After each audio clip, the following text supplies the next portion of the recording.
Okay, I think I've probably got sound, but I'm also guessing I might have a high-pitched voice. So please bear with me for a moment while I'm desperately trying to work out the system. If I don't have a high-pitched voice, Maggie, come in and let me know. Yeah, it is the high-pitched voice, is it? High pitch one. Yeah, thought as much. Obviously, what's happened, my apologies here. At some point in the last week or two, um, Windows has updated itself and done that old problem of messing up my entire sound system. Oh, this is, I'm desperately trying to remember what I did to, if I click on that, advanced, that, apply. Is my sound back to normal? That should be it. If that isn't it, I'm going to have to swap over to a webcam. But I'm hoping. That's okay, is it? Right. Right, okay. I think Maggie's calling from me to say that everything's okay now and that my voice is back to normal. Oh, jeez. We've got a great start. Um, okay. Right. Let's start again, shall we? I'll tell you what, I'll give you one of these.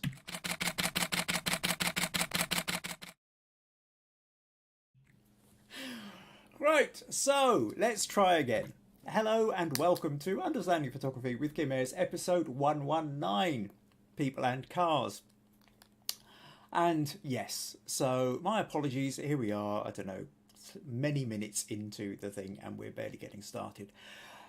So, 2 weeks ago, I set a challenge, a people and cars challenge, and everybody was saying to me they wanted more than 1 week to do challenges. So I set 2 weeks, but unfortunately I only seem to have had about 6 entries, which is, you know. However, we are going to look through these 6 entries, and I'm going to kind of extend out a couple of things. But in the meantime, here we are live, as you can tell, on YouTube. If it wasn't live, there's no way I would have been including that last mess up of a start. Here we go, 119 episodes in, and I can still manage to mess up the beginnings. So, what we're going to do is, if you are, leave a comment. Let me know you're here. Tell me what the weather's like. Tell me that you can now hear me talking properly. And I can see we've got a whole bunch of comments in already. So let's go to them. Let me just kind of ground myself with the fact that I know that there are real people out here watching, giving me some support, if not pointing at the screen and laughing hysterically. So Roy says, hello everybody from a gorgeous August day in Huddersfield, West Yorkshire. Maggie says, hello, dry and cloudy here in Castle Douglas, which it is. Robert says, howdy all from Texas. Meg says, I'm here right now. Also, hello everyone. Rosemary says, good morning everyone from Washington State, USA. Nadia put something and then retracted. Roy says he didn't have sound. Okay, then now I'm putting in about the sound as everybody, Robert's going, computers. Am I right? Okay, Nadia's back with, hello everybody from a cloudy Fife. John says hello from Columbus, Ohio again. He also got the sound issue. Right, okay, sound from Rosemary, yay. Roy says sound back on. Rosemary says you need to lay off the helium, obviously on the squeaky voice bit. What else? John says sound back normal to me. Pat says hi all for the second time. I lost the first page, seem to be starting again. Yep, that was me, Pat, not you. Roy says all okay. Maggie says yeah, good. Okay. And Rosemary says no more helium. Cool, right, okay. So, hopefully then this is us. So yeah, thank you everybody for saying hello. And so right, so I thought what I would do, one of the things I did want to just show you, for those of you who remember the shoot that I was talking about 2 weeks ago. In the meantime, I also found another photo that I really quite liked that I just thought I would have a go at re-editing, and I'll just very quickly show you what I was talking about with that. So for those of you who were tuned in 2 weeks ago or have watched it, watched the repeat on YouTube, you might remember this photo. So this was one of my favorites. So with this one, what I said, I mean, we've got Eva and Emily sitting in the car, and the sunlight wasn't naturally like this, so just off to the left I've got, I think it was Daniel was holding an off-camera flash with a orange gel on it, and he's shooting it forward at the windscreen, which is then casting this beautiful light onto the women.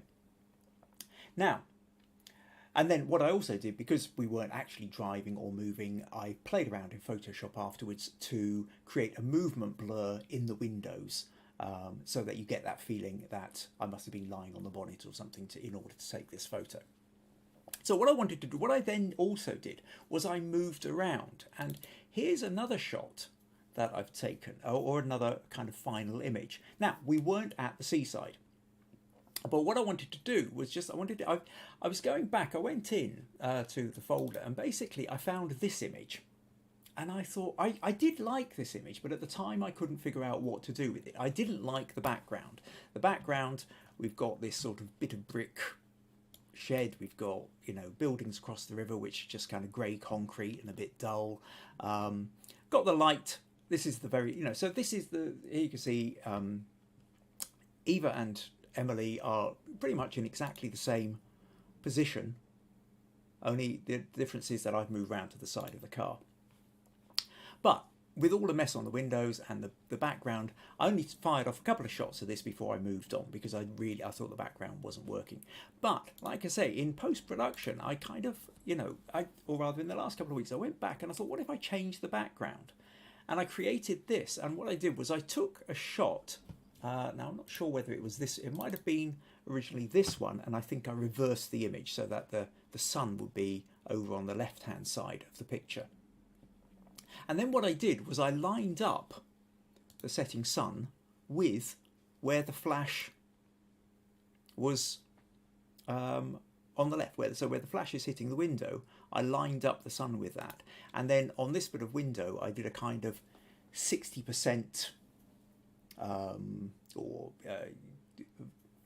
opacity kind of thing on it. So that what that allowed to do was it still allowed some of the markings on the screen to sort of show up, and but you still got the reflections of the sun coming through. I did kind of full opacity on the bits on the window, so it just looks like these windows are wound down rather than like in this where you can see the windows are up. So anyway, I just wanted to show you that just that idea of sometimes even when you've got a photo which hasn't worked initially, and it's always, you know, sometimes it's worth kind of coming back to these because you might get fresh ideas afterwards. But that idea that having the flash, the main thing was that I had the off-camera flash pointing at the window, and at the time I didn't think it was doing it, but because I was able to line it up with the setting sun, I think it kind of worked. You can kind of get away with it in this situation. So that's what I wanted to point out with that one. Little insider tricks there. Right, okay. Oh, Pat says the new background improved it greatly, and Robert says that's a brilliant edit, great shot. Thank you, much appreciated. So, what else are we going to talk about? I did a question of the week, where actually what I said was quite often during the course of the week between, you know, in between podcasts, I will put up a question of the week into the Facebook group. So for those of you who are maybe watching who weren't aware, we have a Facebook group also called Understanding Photography with Kim Ayres. If you go to Facebook, type in that into Facebook, you will find the group. You can join the group. And quite often what I will do is I'll put in a question of the week just to kind of, you know, get discussion going, have a bit of fun, and I try to keep it either very photography themed or it's themed on probably the theme of the week. And because we were talking about cars, what I asked was, if money was no object, what car would you love to have? And for me, it was always the idea of an Aston Martin, and particularly the more recent Aston Martin DB series. I fell in love with the Aston Martin DB9, but now there's the DB11, and yeah, absolutely, it's my, you know, the car of my dreams, until I came across this, which is basically this is a reconditioned or a rebuilt, really, a redesigned Jaguar XK140. Now, the Jaguar XK140 was always like my amazing favourite dream car. The problem is, of course, that none of these old cars don't have any mod cons. They don't have power steering. They don't have power brakes. If you hit anything, you'll be through the windscreen. They probably don't even have safety belts. But this was kind of a completely redesigned and rebuilt onto the original chassis. But it's got all the modern bits and pieces, so it drives like a really super modern supercar, but has all the looks of the original XK140. So this now is my dream car. I do have to say, it would put you back about £500,000 or thereabouts. So unless we have any millionaires watching or billionaires watching who are feeling very generous and would like to get me one, I might be saving my pennies for quite a long time. But I thought what would be quite fun, though, was to see what everybody else's kind of favourite car might be. So I put that in as the question of the week, and we had a few in. Muhyiddin also said that he really fancied the modern Aston Martins as well. I think he quite had an idea on a DB11 as well. Stacey said Porsche Turbo 911 GTI. That's the one that she's always fancied. Mike said a Jensen Interceptor, which really took me back, because I remember as a child, having a little corgi Matchbox toy, I think it was, of a Jensen Interceptor, which was one of my favourite little cars at the time. Nina said, I want a metallic pink car, don't care what time, with faux diamond bling. I will settle for a Jeep. So a pink Jeep with lots of bling for Nina. Rory said, ever since I read my first James Bond novel, I've long before the film franchise started, I've coveted a Bentley GT V8 convertible. Price? If you've got to ask, you can't afford one, but not much change from £200,000 just for the basic model. Pat says, I'm done with cars, but my favourite was my little Spitfire. So that's a Triumph Spitfire, amazing cars, which took me safely down to the south of France and back. That sounds like a brilliant kind of road trip, that does. Anya said, cars for me are entirely functional, and I never remember or notice what a car is unless it's exceptional. I don't drive, I prefer the train. Fair enough. We're looking for all different views and ideas on this. Christopher said, a 1959 Cadillac Miller Meteor with the full 1984 science package. And what he was actually referring to here was for those who've seen Ghostbusters. If you remember the film, the original Ghostbusters film from the 1980s, that big kind of station wagon with all the gumph on the top. That's what he was really fancying. Russ said, that's a really tricky question. There's so many I'd like for different reasons, and I'm loving Kim's idea of the revamped Jag. But if I was pushed, I'd have to say the aesthetics of a 1930s Bentley. Diane said, I still like the Audi TT convertible. And Cliff said, for me, I would I would have the E-Type Jag for styling. So yeah, the E-Type, absolute classic. However, I'm wondering if I could do without the mod cons, such as cruise control, USB connectivity, Bluetooth, aircon, etc. Well, that's kind of where the updated Jag from the one that I mentioned or showed you just now is that you can, if you have the money, if you have about £500,000 to spare, you can get these companies that take old original chassis and then rebuild them to all the modern spec. And I think you want to look out for Eagle. I think Eagle GB, it might even be eaglegb.com. They're a company that essentially do modern up-to-date E-Type Jags. But again, you need a minimum of £200,000 to £300,000 spare for that, Cliffy. So there we go. That should be a bit of fun. So thank you to everybody who sort of put in for that. I kind of like these little sort of tangents going off, getting a sort of sense of how different people are viewing the world and what their favourites are. Robert's put in and says, mine is the Acura Honda NSX. Is that the one you've actually got? In fact, not just got one, you've got two, if I remember rightly. Is a red one and a black one. Cool car. Yeah, absolutely. So, okay. Just a quick reminder, if you find these podcasts useful, entertaining, you would like to support them in any way, then buymeacoffee.com/Kim Ayres is one of the ways you can go about it. Oh yes, Robert is confirming that the Honda NSX, that he does in fact have two. Yeah, I remember chatting with you before about that. In fact, actually, one of the very early photos I think you put in for critique was where you had a photo of the red one I think it was the red one, reflected in a puddle, and then you'd flipped it over and changed the colour of one of them to black as well. So it was kind of like you had both cars in the same shot, which I thought was quite fun. Right, so it's 2 weeks since I last saw you, because last weekend I was down at my niece's wedding, which was absolutely lovely. But it did mean, although we got back on Saturday, I was absolutely wiped out from the drive. It was the best part of a 1,000-mile round trip. And I was in no fit state to run the podcast last week.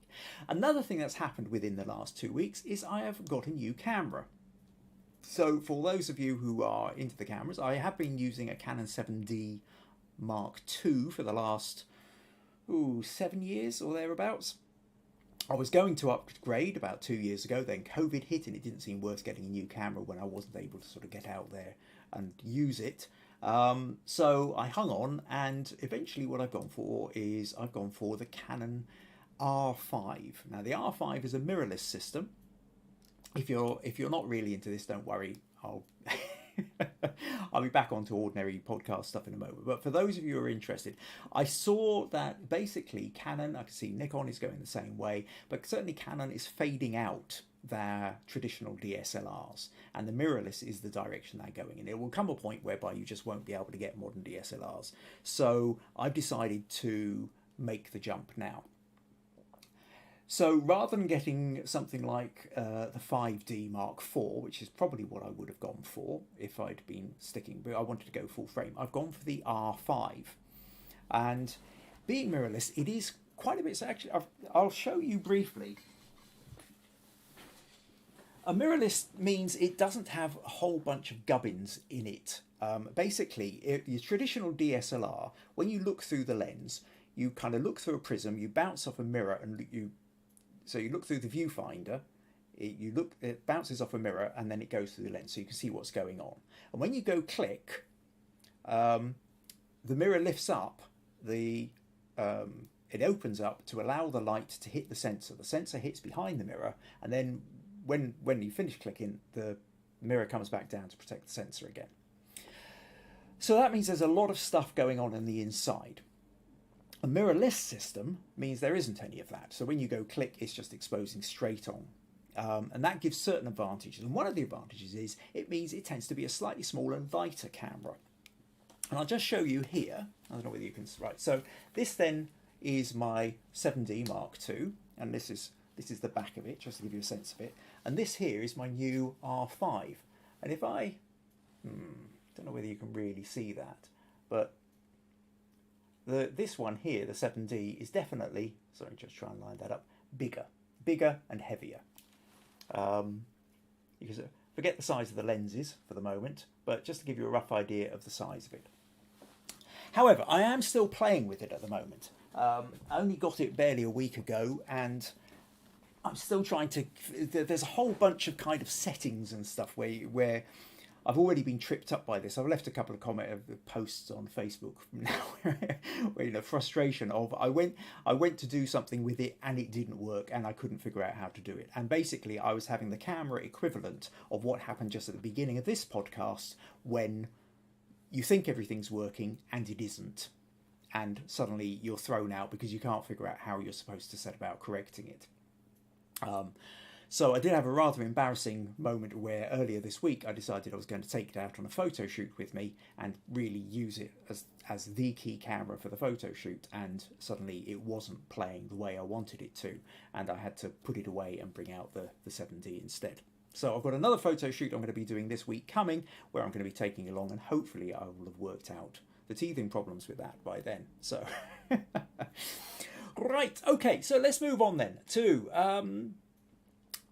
the actual the challenge. Yes, so we've had 6 people send in photos for the People and Cars challenge. I thought, like I say, I thought I might have had a few more, but clearly, I mean, yeah, I think it's kind of part of the problem is I tend to overestimate or underestimate actually the fear people have of taking photos with other people in. I'm being a portrait photographer. People is my default. And I must admit, I tend to forget that if you're not a portrait photographer or a people photographer, then most photographers kind of hate photographing people, because then you have to take other people's feelings or thoughts into consideration. So this is why an awful lot of photographers are landscape, wildlife, street, architectural, product, food, all these other kinds of photography rather than people-based photography. So putting in people, I think if I just put in a car challenge, I might have actually got more response from it. But putting in people and cars, I think has probably frightened off a few people. However, we do have a few photos sent in. So what I'm going to do then is we'll go through them and just kind of have a wee chat and take a look. So the first one where am I? Okay, so the first one was from Sophie, and Sophie sent in this one and just briefly said, for the people, a candid shot. So what I was asking for really was, people and cars, and what I wanted to go with the idea that there's potential with narrative, there's potential with story. It's not just somebody sitting in a car, it's how they're interacting with a car. And in this one, I have to say, I really like the interaction.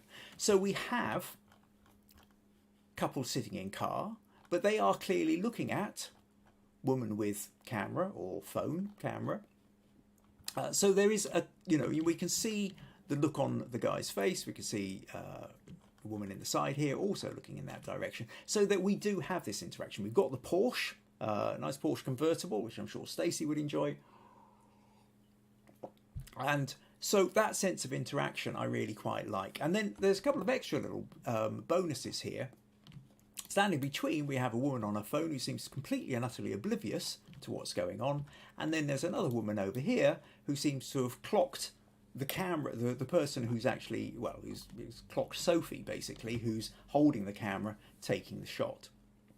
So I think it's a fun shot, Sophie. I think there's a nice kind of bright colour. We've got the bright red of the Porsche, and then this really interesting kind of mustardy yellow of the building behind. Okay, that makes it.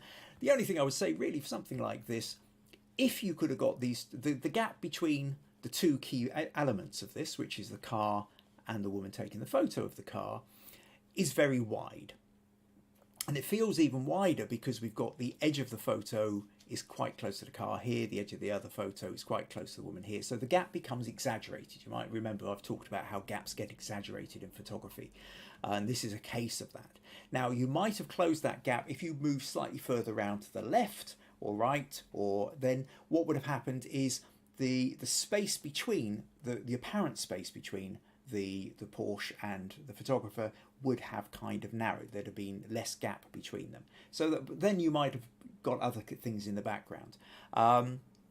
Something else to consider is actually there's a lot of cobbled street here, which also isn't really adding much to the story. All this is happening very centrally. So actually, if you were to just trim off the bottom like that, something almost as simple as that, just lose half or so of that bottom part, then actually I think we then kind of move back into that rule of thirds element whereby the car and the woman are sort of then sitting in the bottom third, and then we've got this rather interesting background. The other thing is it does look like it's tilting very, very slightly to the left, and I would like to just turn it clockwise about a degree. I think would probably work well. But other than that, the fact is, you saw the interaction, you got the photo. So smug points for you there, Sophie, I think. So thank you very much for sending that one in. Quick comments here. Rosemary says, congrats on an exciting new camera. Yeah, thank you. And Robert says, I love the lines of the cobblestones. Yeah, cobblestones. Oh, yeah, actually, that's true. With the cobblestones, they're kind of also kind of creating lines, drawing you into the picture. All right. Okay, next photo then is from Mai-Britt. And Mai-Britt says, this is my entry for the People and Car Challenge. I've been out shooting my first wedding, and it was so much fun. Oh, well, congratulations on that. If you're into your wedding photography, then brilliant. I must admit, when we went down to my niece's wedding, I wasn't doing the photography. I took a couple of snaps, of course, but there was an official wedding photographer there, and that was just brilliant from my side of it because it meant that I could just relax and enjoy the wedding. I personally tend to avoid wedding photography. There's a long story behind that. It's not really kind of what I do. Although I like the interaction with people, I think the fact that there's always such a tick list is always a bit of a problem for me. it's not really my full kind of style of photography. However, people who are into weddings, it can be a wonderful thing. And it looks like you've been having a lot of fun here. This car looks like an amazing car. Can't see the front of it, not sure what kind of car it is, but this kind of, yeah, large vintage kind of style car, roof down, happy couple sitting in the back, and they do look happy. So you managed to get the smile on their faces. You had a nice bit of shade there, light dappling through, looks good. It's very, very blown out over on the right here. It would have been quite nice if there'd been a bit of a tree filling in that gap. But that aside, you know, smiley faces all round, obviously been having a bit of fun. So yeah, well done for that, Mai-Britt, and I hope you really kind of enjoy developing your wedding photography. So smug points there, well done. Right, okay, next up then, we're going to look at this photo from Bennitito. So Bennitito said, apart from photography, I also detail cars. Now, I wasn't totally sure what he meant by detail cars, so I kind of went and looked it up, and actually it's about the idea of not just, it's kind of like cleaning cars, but it's more than just giving them a wash. It's also a kind of sort of almost semi-restoration. Okay, not as full on as kind of welding new bits and respraying, but there's a kind of sort of somewhere in between whereby what you're doing is you're getting rid of scratch marks and maybe minor dents and bits and pieces, and so that you're creating. So when you detail cars, in terms of the cleaning of them and polishing them up, it's to really make them look as new and sparkling and fresh as you can, without actually kind of getting as far as maybe respraying the whole lot. So Bennitito also does that as well as photography. So anyway, he says he tends to avoid the Goodwood Festival of Speed, which is quite a big car festival in the British calendar. He says he avoids it like the plague, as it's a 4 a.m. starts and a lot of faff to go through all the accreditation process, even though he only lives about 10 miles away, or 10 minutes away. However, this year I had 2 stands to look over, and this is one of them, the Nardone Porsche 928, a reinvention of the classic Porsche. So the owner of this is the owner of the company and the car, and he happily posed for the image I took, as well as looking very impressed at how I made his car look even better for the show. So this guy has so this is the owner of the car. He's reconditioned and done all sorts of fancy things to the car, and then Bennitito has then come up and done this detailing with it as well, and then gone along and taking a photo of it as well. So here what we've got in terms of that, you know, so these extra things, the fact that Bennitito was involved in in making that car look so kind of, you know, shiny and cool and new and sparkly and everything else, adds a nice bit of backstory to it. And you can see the owner here just looking absolutely pleased as punch, really proud of what he's got there as well. Nice. I like the fact that we've got sunlight coming from the side as well. Creates a nice bit of side light, adds a little bit of depth to it. And I think the black and white, actually, because you've got such strong now I don't know what this would have been in colour, but I could easily imagine that had you gone for the colour in the background, these colours look like they would probably have been very bright. I mean, the fact we've got a tiger, could well have been bright oranges and yellows and everything, which may well have detracted from the car itself. And the car, of course, is the important bit here. Again, very slightly central here, perhaps for that, maybe if you just nipped off part of the top half of that row there, I think that maybe kind of makes it sort of slightly more comfortable. But, you know, it might also be in a case of that it was important to get these bits in the top. I'm not sure what the remit of the photo was. But yeah, thanks for sending that one in, Bennitito. Yeah, smug points for you for that. Oh, Viji's joined us and says, good evening, everyone. Oh, Pat says the scale of this bothers me. I'm not sure which one you're talking about there and which scale. And oh, Rosemary says, I'm impressed you were able to keep your reflection off the Porsche. Well, I think one of the things there is the fact that because the metal itself is kind of curved and bending in every way, unless you're up really close, you're not going to get a noticeable direct reflection like you would if you were photographing from the side and you had a flat window which was or a big panel, then that might have been more of a problem. But the fact that, again, I suppose if we just, again, kind of look back over here, you can kind of see a bit of the reflection of the owner standing there, but it's just sort of slight shadow. You're not really going to see so much of it here. So, and then Bennitito is obviously shooting sort of slightly from the side angle. So if he was getting caught, it would be, you would barely see it. So yeah, choosing your angle when taking the photo of the car is also a kind of key part to making sure that you're not caught up in the reflection as well. So yeah, good point to raise that. Viji says, festival in India, Lord Krishna's birthday. Just done with the festivities. Brilliant. Okay, well, I hope you've had fun with that one. Krishna, that's one of the big ones, isn't it? Yeah, so quite a big festival, I think. Okay, Viji says we'll catch up in the first half of the recording later. You're fine though, Viji. Haven't yet talked about your photo. Now, next up then we have Nadia, and Nadia said there was a vintage car meet up in St Andrews. That would be fun to go to. My photo for the car challenge, taken with my phone as I walked past. So yeah, I mean, be absolutely opportunist. You haven't got your camera with you, you've got your phone. Try and take the camera, you know, grab the photo, line up. There's some fantastic cars there, really lovely cars. In terms of composition, I would say, Nadia, we've got the same kind of problem that we've already talked a little bit with mainly with Sophie's photo, I would say, although it's kind of the reverse, and a little bit with Bennitito's, which is, I would say, the crop here.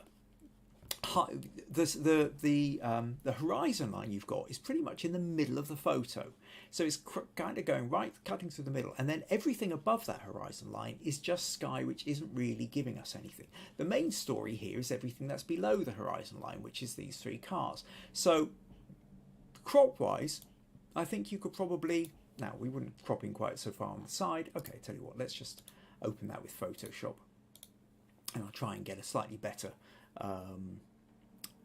sense of just what I mean. But I think you could probably lose at least half of that sky. Now, something like that, maybe even a little bit of that grass.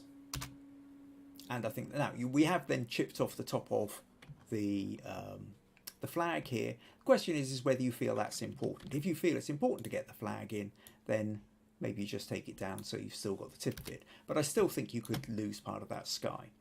I would also it feels very, very close to the edge of this car here, and it might have been nice if you just got a little bit more breathing space over on this side. If I do a content aware, will that add in? Yeah, a little bit. I think that just kind of helps balance it out a little bit more. Other things here are, while you've got the cars, there's story. When we talked about the idea of people and cars. Now, with the people over here, these people are kind of lost behind the car. There's not so much of a story going on there, other than the fact that this guy happens to be looking across them. I really like what's going on here. The fact that out the back of this van, we've got this couple having a picnic. But I also quite like the fact that we can see this guy through the window and out the back doors of the van as well. So in a lot of ways, I think your real story is kind of here. And it's slightly difficult to crop because we've got these other cars here. But there is an element whereby I do kind of feel I quite like this story. And maybe, actually, again, we don't need much in the way of sky. Maybe maybe we've just got a little bit of that. Enough of a car to know there's a car there. Similarly, on the left there. And I think that makes quite an interesting photo as well. And then if from that you were to maybe just vignette the edges in a little bit, so we kind of just darken down the corners a little bit. Maybe at this point, I don't know what the auto does, or maybe play with the clarity a little bit. But I think we've got what we do then is we take that original photo, and zero in on where the story is. And because this particular challenge was called People and Cars, I think what you've got here is not only do we have the lovely old car, but we have the people in it. And I think these people are what make this. When we go back to the original photo here, it's about the cars and the 3 cars that are lined up, which are nice cars and that's fun. But I think where you're trying to find the real story with these cars is with the people. So this bit here is kind of really where the story's at. So I hope that makes sense, Nadia. But thank you very much for sending that in. Nicely spotted, and smug points to you there for that, I think.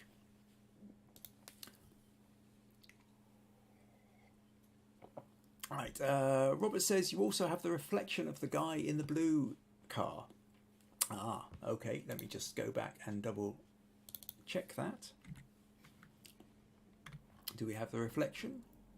Oh, yeah, loose. Yeah, I suppose we can just about make out his head there as well. Not sure that that's overly contributing to the picture, but in here, maybe kind of got his picnic table. Yeah, okay, well, I suppose if we've got it cropped, where did we say? So we've got a bit of this car and a bit of that car, then that bit does come into it as well. And then whether you wanted to go in with dodge and burn and highlight some of this and bring out some of that, then that might be an extra bit you could play with the photo as well. So, eagle eyes spotted there, Robert. Yeah, well done. Right, okay. Next up then, we're going to go to Viji. Now, Viji says she took a couple of shots inside the car. So a friend of hers was smoking inside the car, and the swirl of smoke looked interesting. So she took this one and this one. But it was the colour, the one in colour, which she wanted to put in for the challenge because she really liked the way the smoke. However, Viji was very careful to add into this that you know, you do have to carry the warning that smoking is bad, can be bad for your health, and you know, so not to be recommended.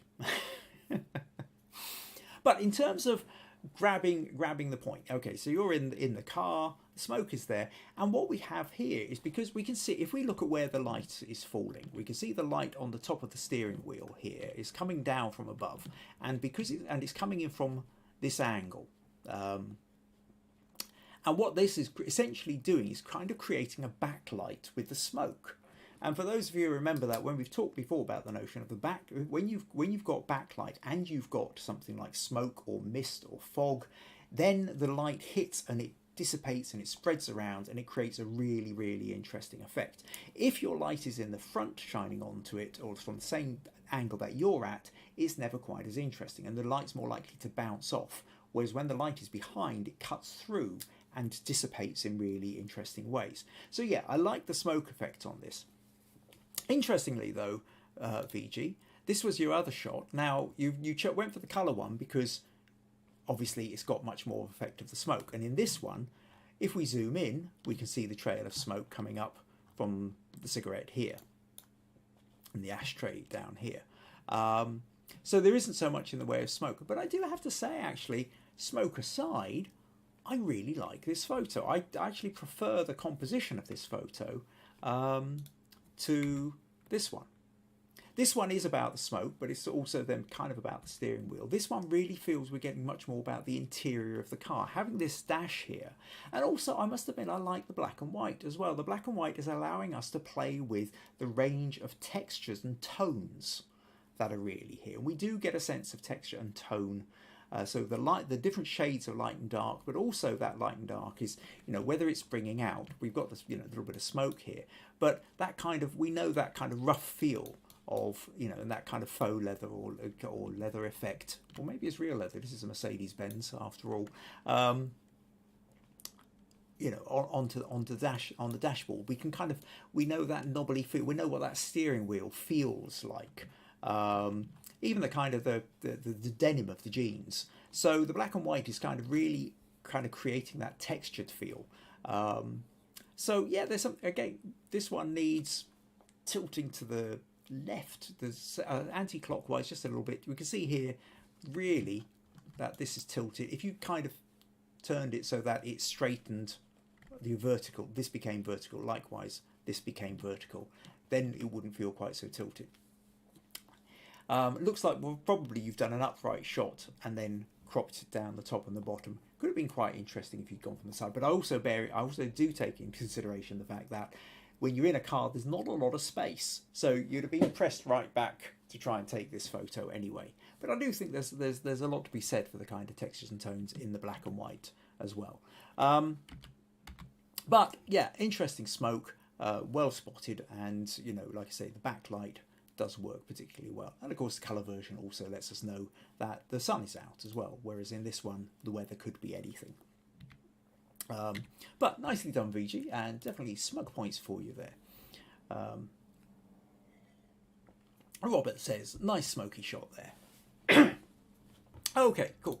Right, on to the last photo that's been sent in, and then I'll tell you a little bit about what I'm going to be doing in next week's podcast. So the last one then is from Russ, who says, here is my entry for the People and Cars Challenge. This was taken, let's show you this car. This was taken at an annual event in Gloucestershire in the UK called the Cotswold Cloud. This involves people, largely insane ones, taking their beloved cars up steep, winding, muddy tracks in an attempt to see who can get the furthest before the car either starts sliding back, falls off the track, or just gets stuck. The person in the passenger seat, so this person here, is constantly bouncing up and down in order to increase the traction in the rear wheels. This is really quite a spectacle. Now, I had to push the ISO quite a bit on this one, as it was quite a gloomy, or dreich, I believe is a Scottish word that describes it well. And yeah, dreich, I understand that word well. It was quite a dreich day with a lot of overhanging trees. As always, feel free to offer comments and feedback. So the techie bits, so it's an ISO 2500 f3.8 at 1600ths of a second. And now, 1600th of a second is very, very fast. And what that means is it's managed to, we can actually see here the bits of flying splattery mud caught in mid-flow. It also is, so it's given, even though this car is driving, here you can see, look, you see the mud flying off the tyres. It's sort of caught in mid-air.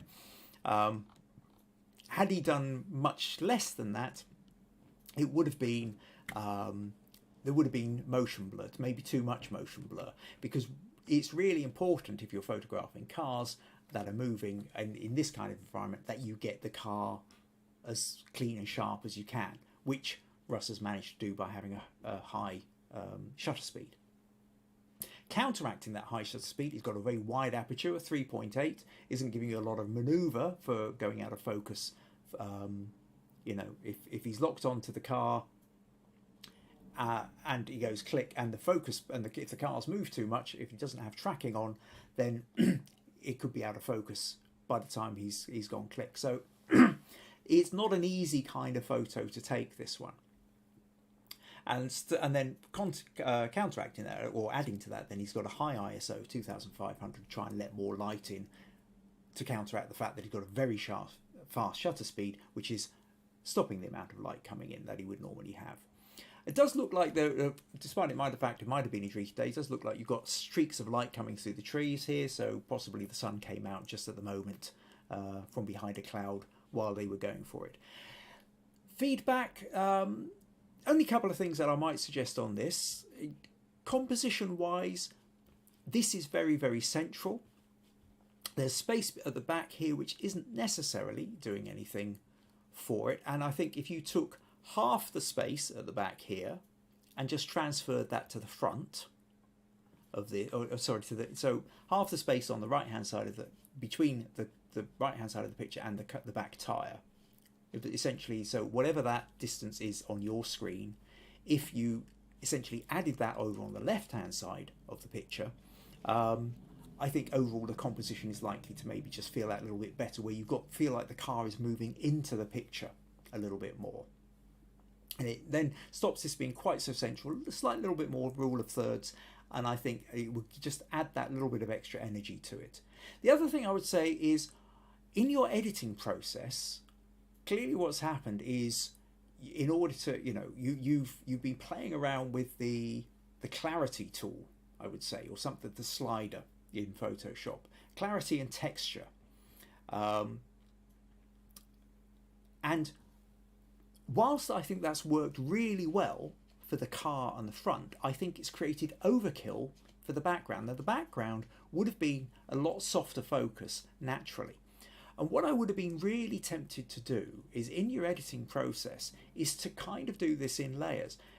Do one layer for the background and another layer for the foreground. So do this level of sharpening with the texture and the clarity, Russ, I think works really, really well for the car.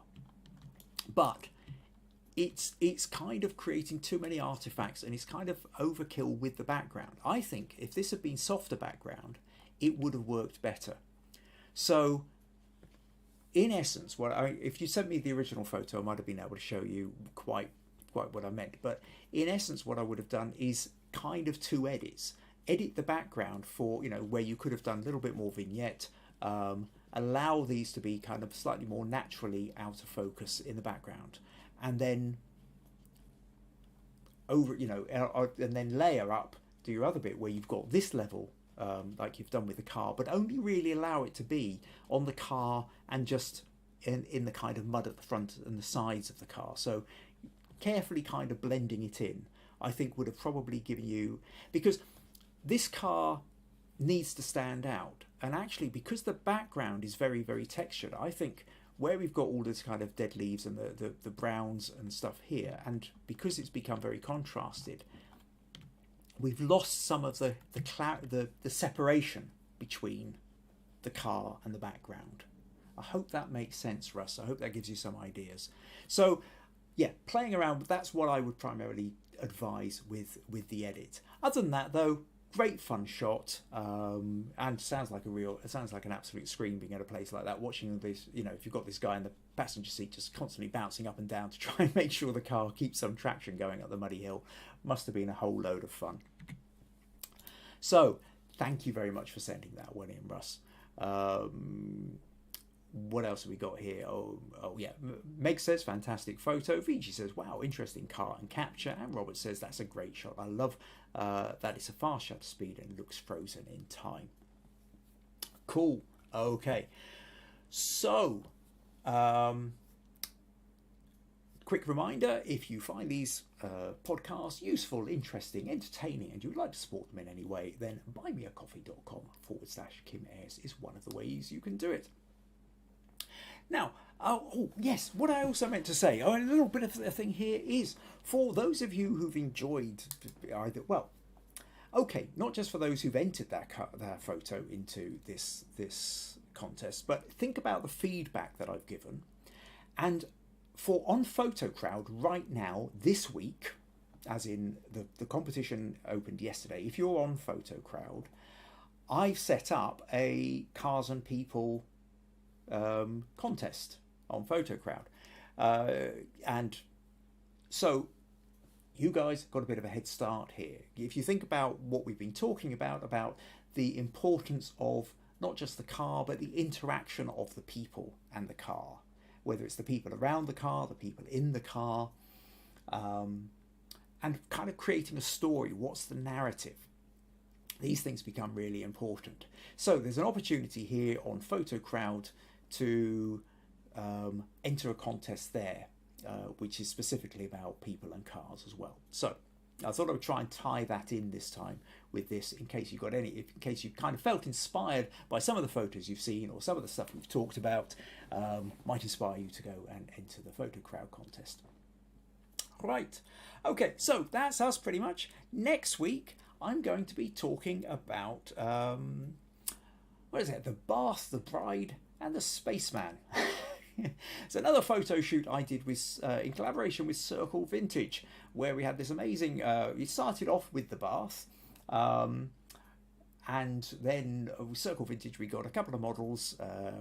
One dressed in a white dress, another one done in a kind of with a 1970s gold and sparkly Spaceman vibe type thing. So lots of interesting stuff to there. It was a great photo shoot, and hopefully I'll get next week then I'll be showing you the photos from that and talking a bit more about that. Also next week then is going to be a critique section. I will be having a critique section, so get your photos in. I don't think I'll be able to do more 3 or 4 in terms of the space. So if you've got a photo for critique and you'd like some kind of feedback on your photo, then make sure you get it in fairly soon. It will be done on a first come first served basis. And I will also let you know that in 2 weeks' time there won't be a podcast again. Maggie and I are going away for the weekend, so we've got next week's podcast, and then the following one will be 2 weeks after that. Right, okay. Thank you ever so much to everybody who's turned up. Thank you ever so much, and smug points to everybody who sent in images for the People and Cars challenge. So next week, the bath shoot, and in the meantime, hope you all will have a bit of fun. Like I said, I'm going to try and get the hang of my new EOS Canon R5. It's also just to let you know, it's the Robert's camera as well. He's been using that for the best part of the last year or so as well. So yeah, I think it's a pretty impressive camera. I've just got to figure out how to use it. So thank you very much to you all, and I look forward to seeing you all next week. Take care. Cheerio.